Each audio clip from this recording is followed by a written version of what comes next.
Bon les gars, nouvelle semaine qui commence. On est lundi. Comment s'est passée votre semaine? Bah, la semaine, on s'en est pris plein la gueule. Ouais. Ça a fait du bien de couper.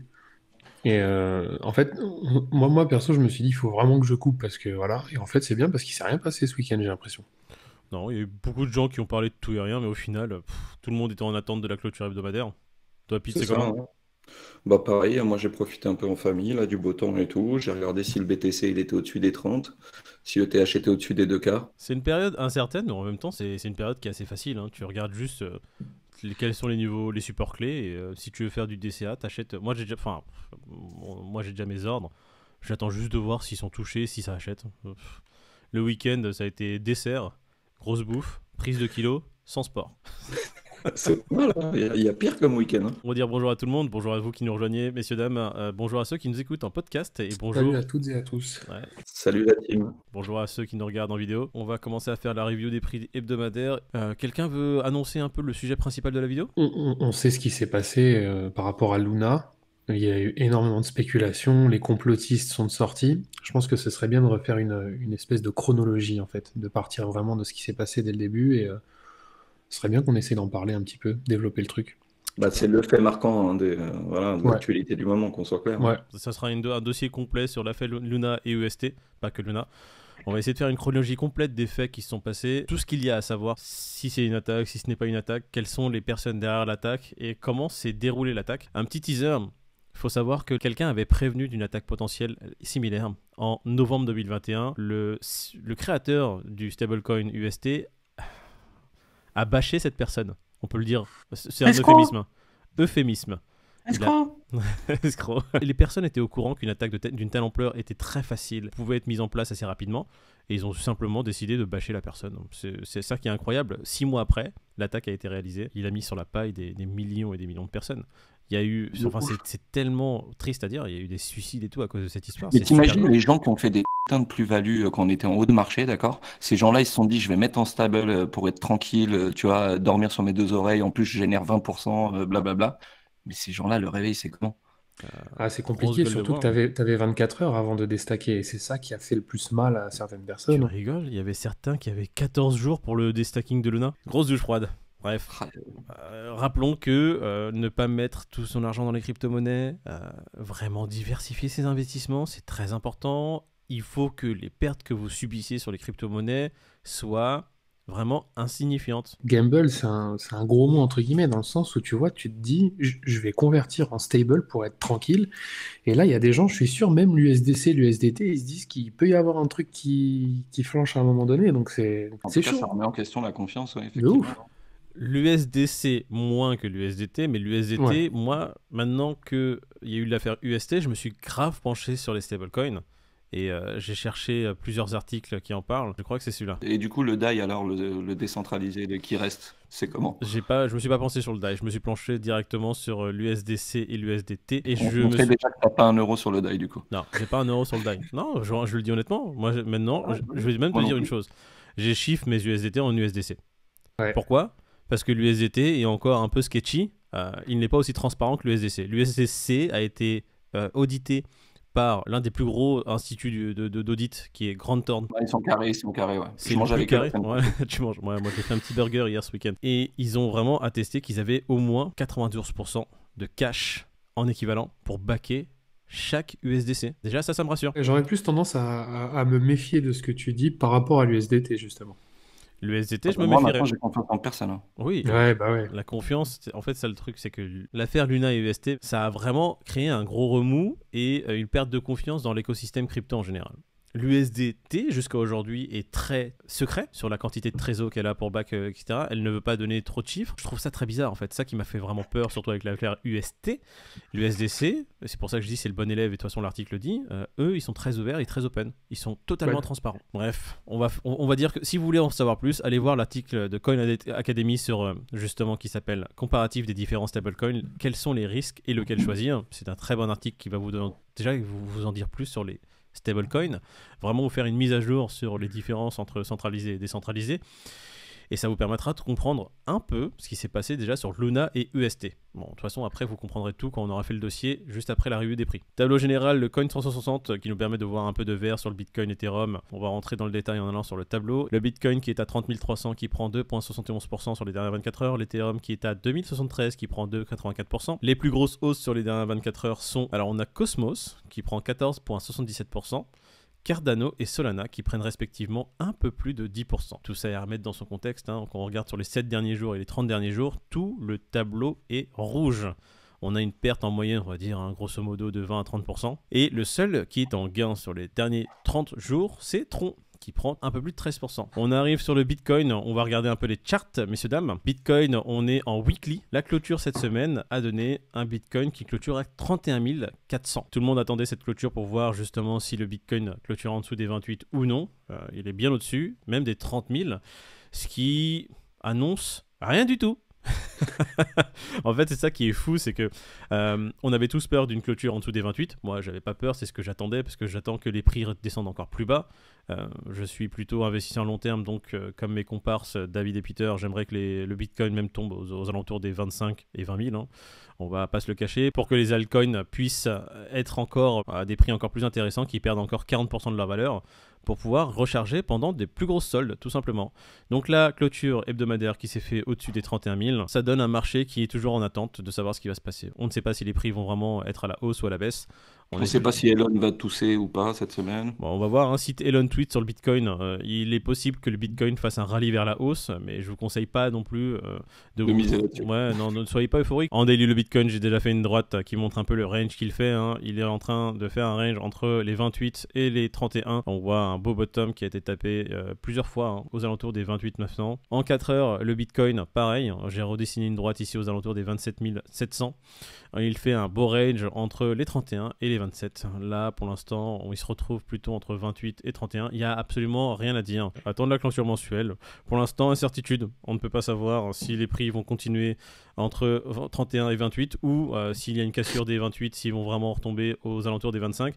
On sait que la semaine passée, fait intéressant quand même, le Bitcoin a tapé les 25 400. Les prix du Bitcoin sont tombés assez bas. On va regarder l'Ethereum rapidement. 1900 $ la semaine passée. D'accord, on est en daily, on va passer en semaine pour voir ce que donnait la clôture.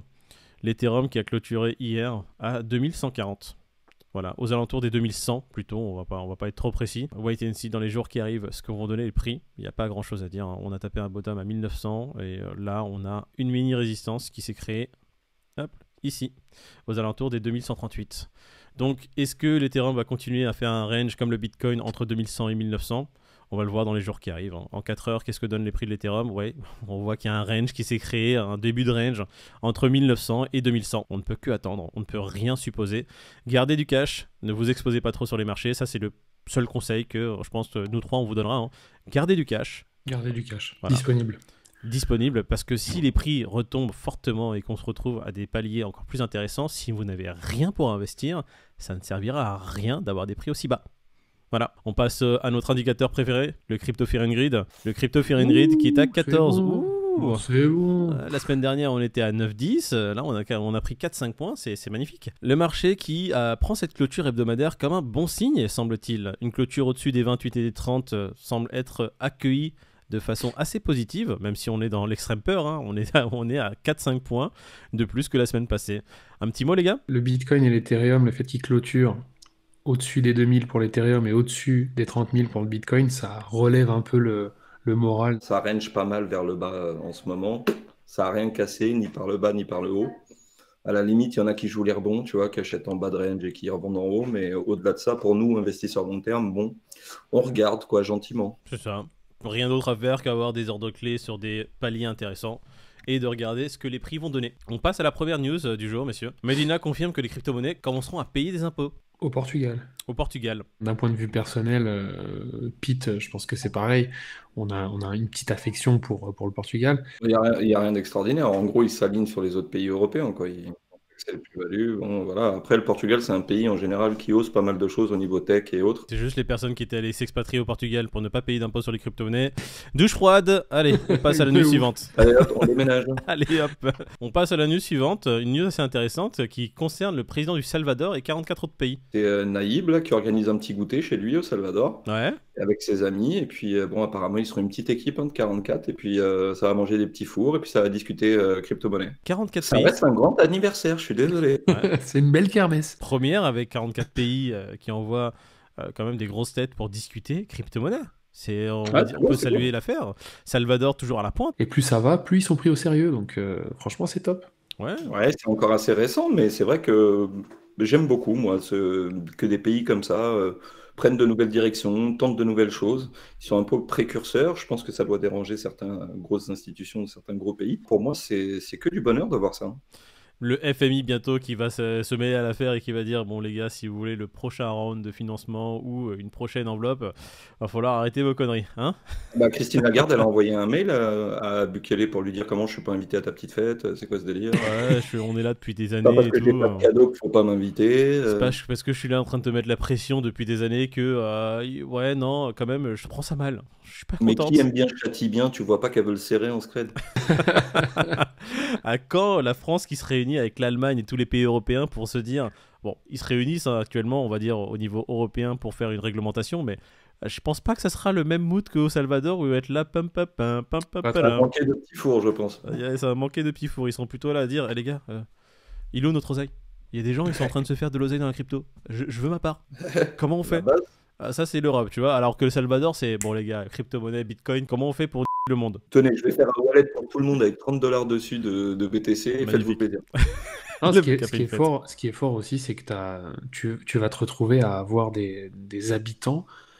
Certains n'ont pas de compte en banque, mais ils auront du Bitcoin, quoi. T'imagines Eduardo du coin qui a 80 balais qui va avoir un wallet avec $30, qui a déjà un wallet avec $30 de Bitcoin, alors que Germaine, 82 ans en France, qui n'a jamais allumé autre chose que TF1, ne sait même pas ce qu'est la crypto-monnaie. Non, mais ce qui est magnifique, c'est imagine, tu vas en vacances au Salvador et tout, tu fais un tour dans la Pampa et je sais pas, tu veux acheter un truc, tu sais, un local et tout, machin, dans une petite cahute et le mec il te sort son wallet, il fait vas-y, paie-moi en BTC, gros. Ah bordel, nous on est à Lydia, eux ils sont au Bitcoin mon vieux. Oh là là, Moi, tu refuses, mon pote. turfu. On passe à la news suivante qui va être Luna. Alors, on va faire un petit dossier complet sur Luna. Alors je prends ce tweet parce que moi c'est le premier que j'avais vu d'une personne qui a vraiment essayé de chronologiquement retracer tout ce qui s'est passé sur Luna. On a Hawk sur Twitter qui a refait un thread long, similaire à notre ami anglais, traduit en français. Donc on va prendre le thread de Hawk, hein. On va te l'emprunter Hawk si ça ne te dérange pas. On va refaire un petit cheminement de tout ce qui s'est passé sur l'affaire Luna et UST. Hawk qui fait vraiment un cheminement complet, qui explique d'abord le fonctionnement de Luna et UST. Donc il faut savoir que Luna est un stablecoin algorithmique décentralisé. Il n'est pas back par de la fiat, il est back plutôt par un équilibre et des collatérales en crypto. Peu importe le cours du Luna ou de l'UST, vous pouvez toujours brûler $1 de Luna contre un UST. Alors comment ça fonctionne? Quand vous créez $1 d'UST, il y a $1 de Luna qui disparaît. C'était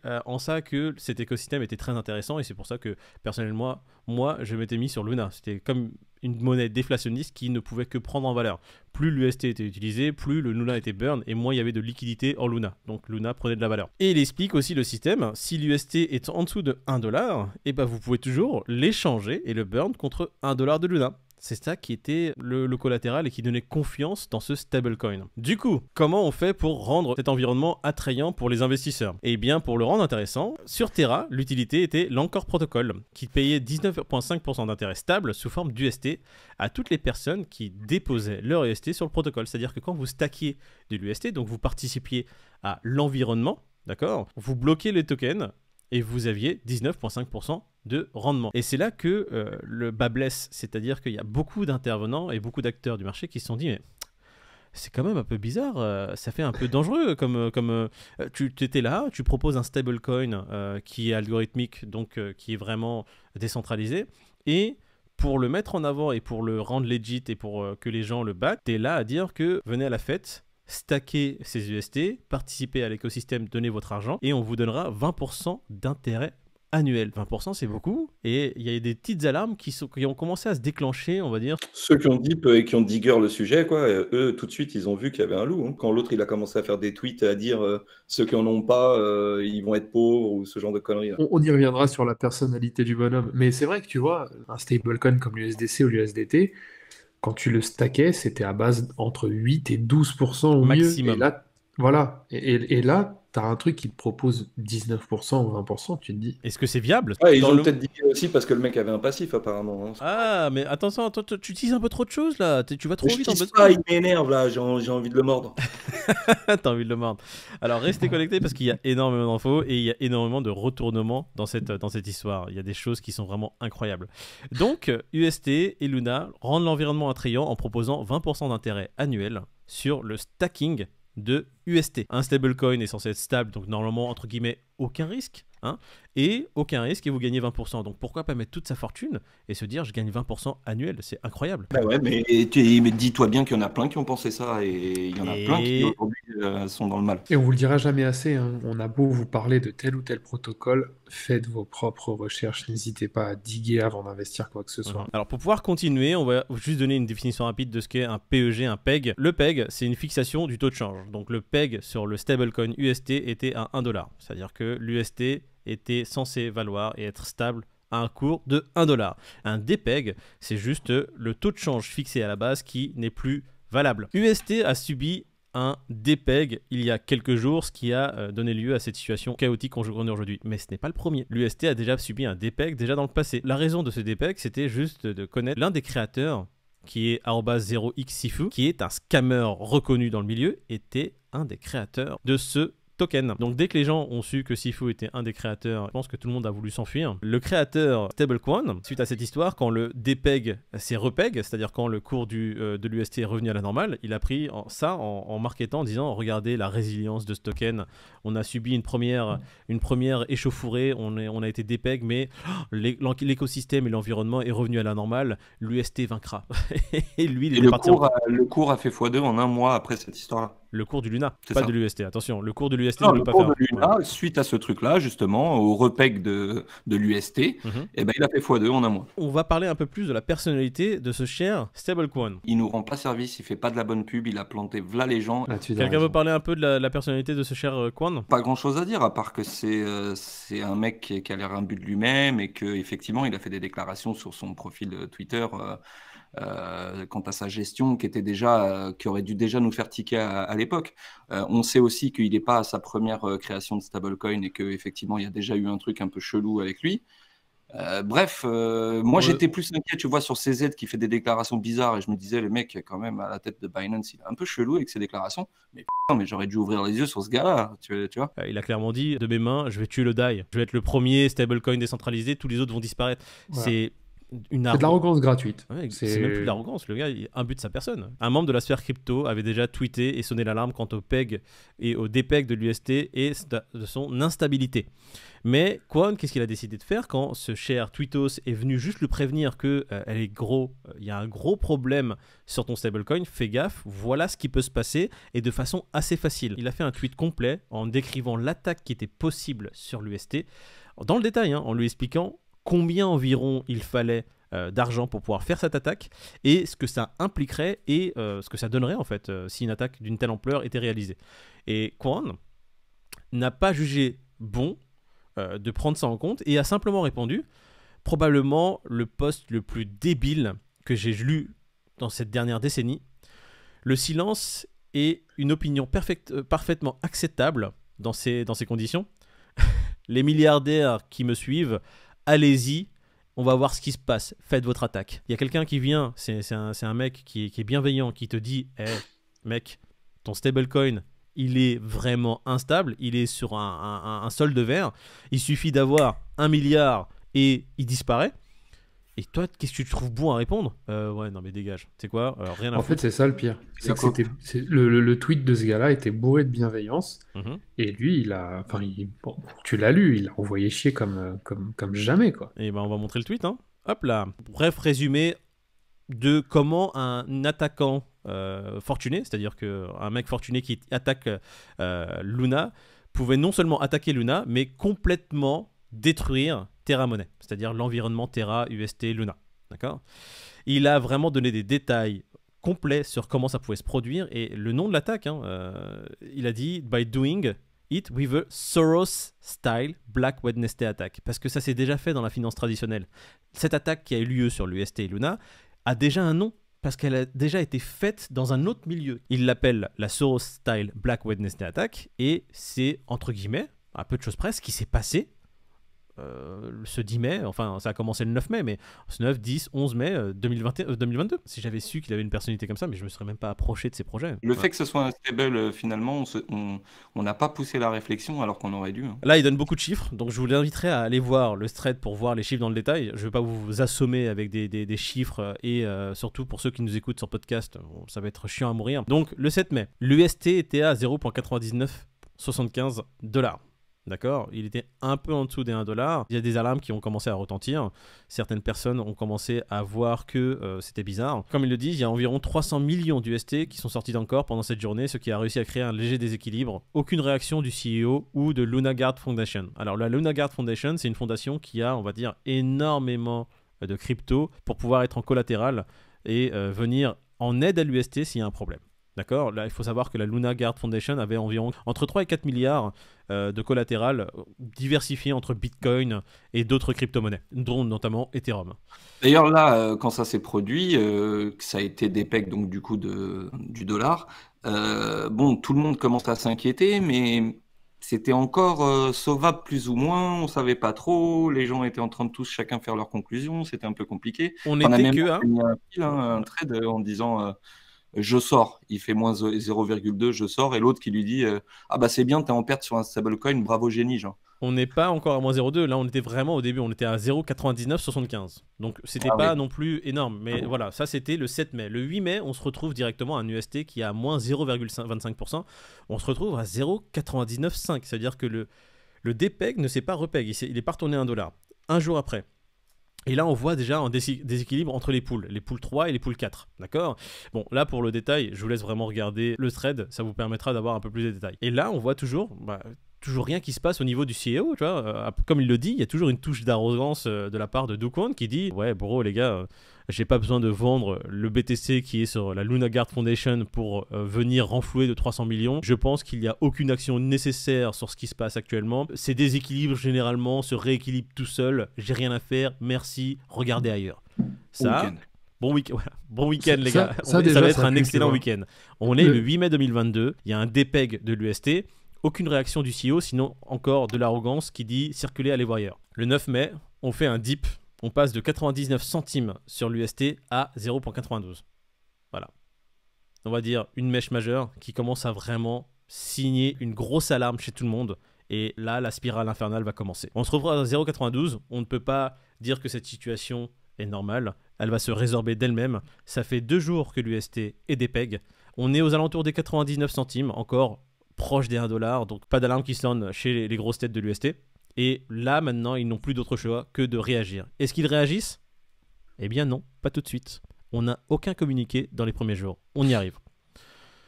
Avec un aussi fort déséquilibre dans les pools, on voit que les gens burnent de plus en plus de l'UST contre des Luna pour ne pas subir le DPEG de l'UST.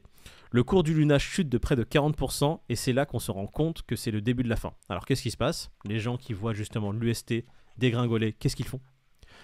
Ils vendent leur bac d'UST, d'accord ? Ils veulent sortir de ce bateau, ils ne vont pas le subir plus de pertes. Donc quand ils sortent de l'UST, qu'est-ce qui se passe ? Il y a plus de Luna qui sont créés, parce que quand tu burns un UST, 1 $ d'UST, tu as 1 $ de Luna qui est créé. Et en faisant ça, tu crées, on va dire, une liquidité de plus en plus forte sur Luna. Donc qu'est-ce qui se passe sur le cours de Luna ?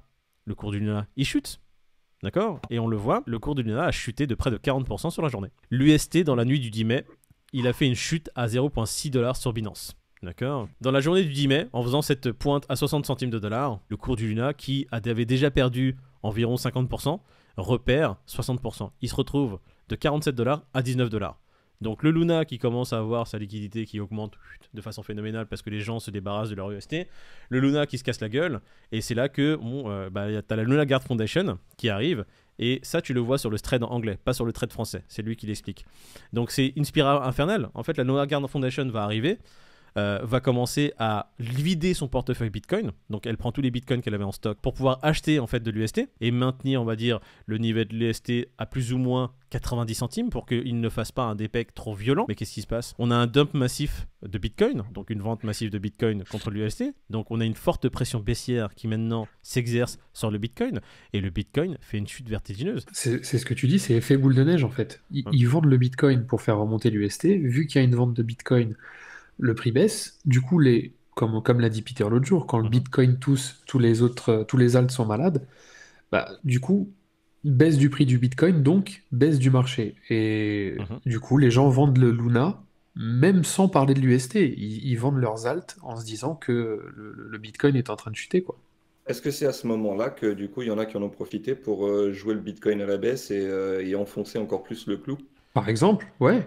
Les gens qui commencent à comprendre ce qui se passe sur Luna, UST et Bitcoin, les gens qui sont assez bons en trading, oui, ils ont joué tout à la baisse. Ils ont commencé à voir ce qui se passait sur l'UST et Luna. Il y a eu des shorts qui ont été faits sur Luna et UST.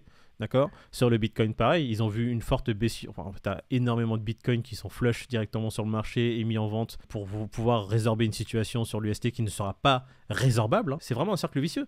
Tu es là, tu vends du Bitcoin pour acheter de l'UST. L'UST commence à dégringoler. Tu le fais pour justement maintenir le peg de l'UST qui est pas maintenable.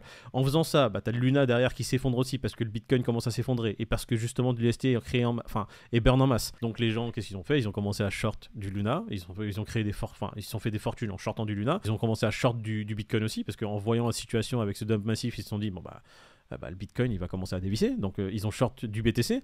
Tout ça a fait que en shortant le BTC ou en vendant massivement du BTC, le prix du BTC chute, et donc la puissance qu'avait, on va dire, la Lunaguard Foundation n'était pas la même. On s'est retrouvé dans une situation où ils pouvaient malheureusement plus rien faire. D'une, parce que pour moi ils ont réagi tardivement à cause de l'arrogance de ce mec-là, Do Kwon, qui disait que voilà, notre UST, pas de problème, on va le die. Et on se retrouve dans une situation où, parce qu'on a un type à la tête qui est vraiment teubé en fait, on le prévient de ce qui peut se passer, etc. Il veut rien savoir. On se retrouve dans une situation qui est pas résorbable, tout simplement. C'est ça, cascade de liquidation, sans son suivi, cascade de liquidation. Et comme tu dis, si ce mec-là avait été un peu plus humble, il aurait peut-être réagi plus tôt et va savoir ce qui aurait pu se passer en vrai. Écoute, ça a commencé le 7 mai, on est le 10 mai. Déjà, dès le 7 mai, c'était un peu trop tard. Pour moi, voilà, de toute façon, dès les premiers signes, il fallait réagir directement. Le 7 mai, c'est déjà trop. S'il n'a pas réagi le 7 mai, le 8, c'est déjà trop tard. Le 10 mai, il fait ouais, on est proche d'annoncer un plan de rescue pour l'UST. On est le 10 mai, s'il te plaît.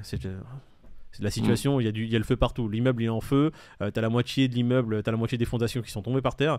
On va créer un plan. Il annonce lever entre 1 et 1,5 milliard sur la Lunaguard Foundation pour pouvoir renflouer les caisses et pouvoir justement essayer d'avoir un collatéral pour remettre le peg de l'UST.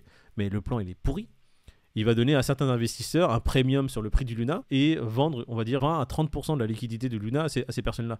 Donc, qu'est-ce qui se passe au niveau des gens qui sont dans cette histoire? Les particuliers comme nous et les institutionnels, ils voient que le projet décentralisé de Luna va disparaître. Tu vends 30% de Luna à, on va dire, une poignée de personnes. Elle est où la décentralisation? Tout simplement. Ouais, ça commence à sentir bien mauvais. C'est à se demander même si ça n'a pas été fait sciemment, tu sais. Là, après, ça sera plutôt justement notre opinion. Mais on va parler après des commanditaires qui peuvent être derrière cette attaque.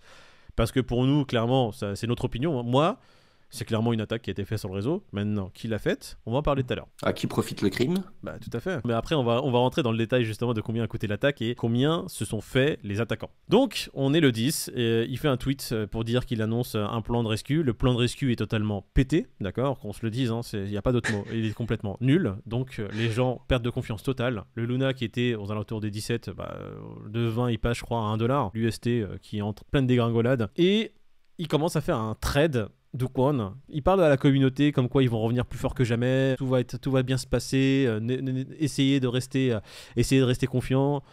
C'est un peu light quand le coin chaque jour il fait moins 90 sur du moins 90, c'est un peu light comme communication. Alors, le problème c'est qu'à ce moment-là, les gens essaient de récupérer le peu qu'il leur reste de leur économie. Le prix du Luna continue à chuter.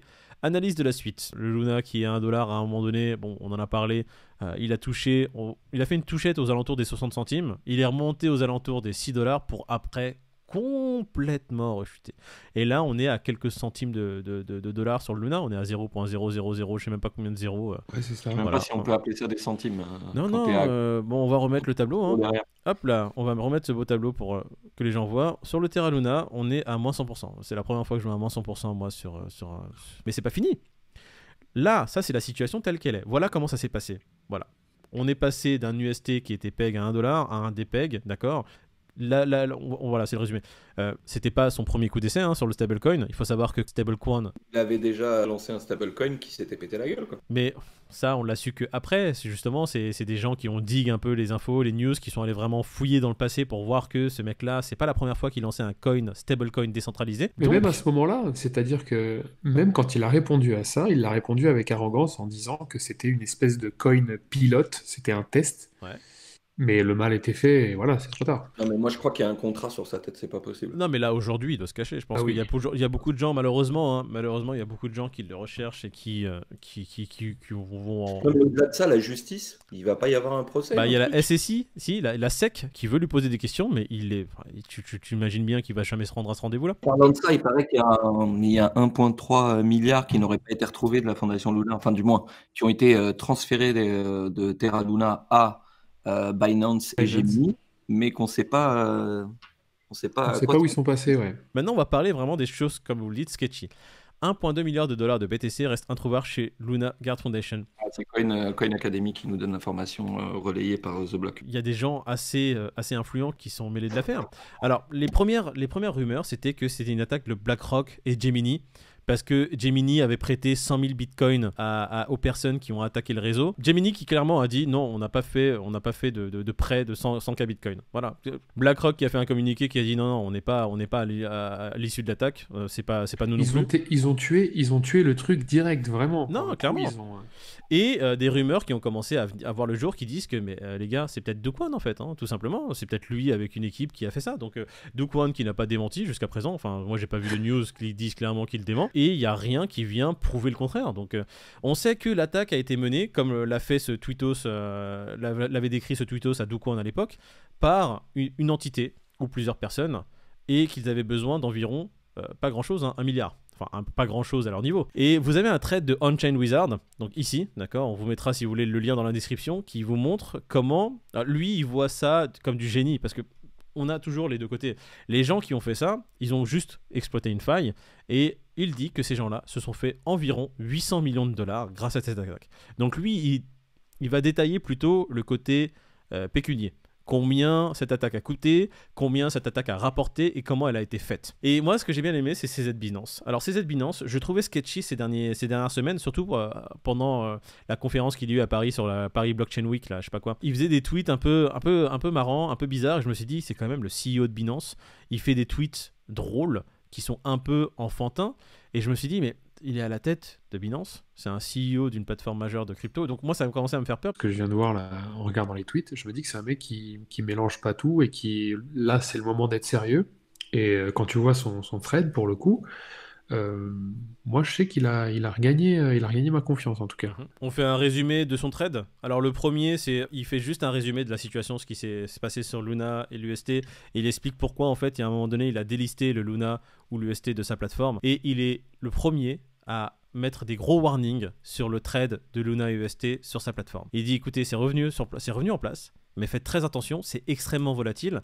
Et ce que j'aime bien, c'est qu'à chaque fois que le Do Kwon propose un plan pour l'UST et son coin Luna, il dit qu'il va faire un fork par exemple de la blockchain pour remettre la situation en place, et ça va tout résorber, tout ira mieux. C'est Z qui se mouille direct, et j'en ai pas vu d'autres, qui dit les gars, c'est mon opinion personnelle, ça ne fonctionnera pas.